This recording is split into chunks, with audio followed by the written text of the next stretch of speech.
Hello everyone, hope you're doing well. In order to finish the Marks of Distinction for the Jaguar IS event, I decided it was finally time to spade the Hunter F.1. The Hunter F.1 is a vehicle I've been putting off for many years, because when it was added to the game, it was overpowered for maybe a few months, and then after that, it's been useless ever since. And right now, it's in a position which is absolutely horrific for any vehicle to be in. We talked about yesterday with the idea of the 9.0 to 10.0 Hellscape, that is jets, and how the area is very much meta-defined by mainly 9.3 and 10.3 vehicles. Well, imagine being in a Hunter F1, which is 9.0, which most of the time has to go up against a lot of those 9.3 vehicles, which are just better than it in every single way. And also at the same time, be on a nation, which means that you face those 9.3 vehicles all against you at the same time. That is the Hunter F1 experience. And it is not fun, it is not engaging, it's not anywhere near anything that can be classed as enjoying. It is basically just being cannon fodder and picking up scraps. That's all this vehicle is. You have a nice armament for 30mm ADENs, which you will have to use a lot in Head-Ons, because you won't be able to hit targets from other areas. You are incredibly slow until you get the engine upgrade and also the wings repair upgrade plus the cover upgrade on this vehicle. When you actually get those, you actually find some acceleration from somewhere. I don't know why this vehicle needs those modifications to actually have any sort of acceleration. Therefore, you can turn with it. But then once you get those, it's generally not too bad. You're able to move around the air at a decent click. You're able to defensively fly. You're able to do all of these things, which is fantastic. But before then, you are a flying brick. You can actually install boosters on this thing, which is nice. This basically means that as a vehicle, you are able to turn a bit better and also use the elevator a bit more, which is super useful for this machine because its elevator is incredibly stiff even at the standard speeds that you engage stuff at. Now, the vehicle itself is faster than pretty much 8.7 in the game, and at 9.0, it's very comparable to a lot of other vehicles. But the step from 9.0 to 9.3 means that that speed is only useful against certain enemies.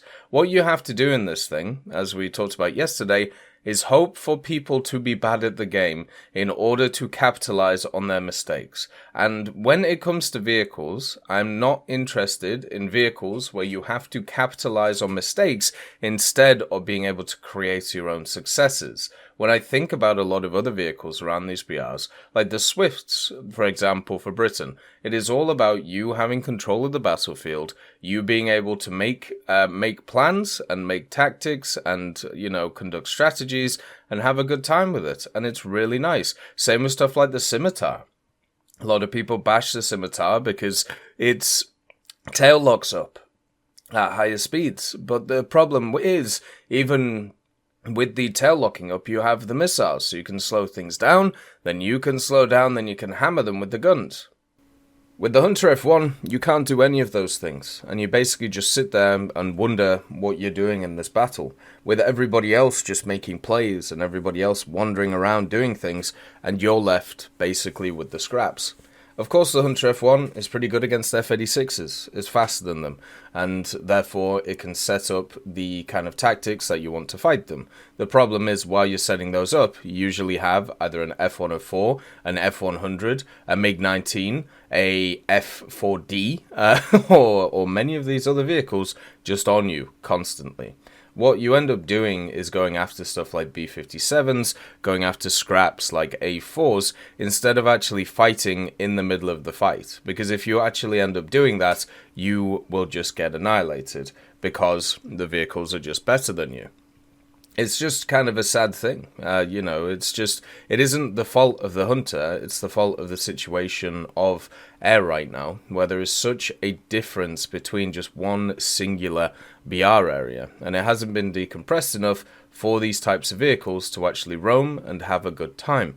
The other thing about the Hunter, which has always put me off it, and this was a problem with the Sea Venom and also the Venom and a few other vehicles. If you have a look at its modifications, it doesn't have a lot of them. And because it doesn't have a lot of them, each modification is incredibly expensive. For example, the boosters and the airframe are 16,000 RP a piece. So if you are grinding this vehicle out, you first of all need to get 2 rank 1 modifications, which will cost you, I don't even know how much, it's something like 17,000 RP to be able to do, maybe even more. Then you need to get 16,000 RP just to get an airframe or a booster, and then you have to, after that, get 24,000 RP just to get access to rank 4 modifications that cost 15,000 RP a piece, right? So if you want to get all of the actual useful modifications on this thing, it costs you a ridiculous amount to be able to do, right? And that is a huge problem with this vehicle. It's been a problem since its inception. And it's one of those which unfortunately has really not got better over time. One of the great things about a lot of the later vehicles, if you have a look at even the ones in the British tech tree, you can have a look at something like the Jaguar GR1A. Its first mods are 11,000 RP, which seems quite a lot, right? But you only need to get one of them to get to the next one, and then you only need one of those to get to the next one. So you can actually get to the decent modifications on the vehicle before you actually want to do some stuff.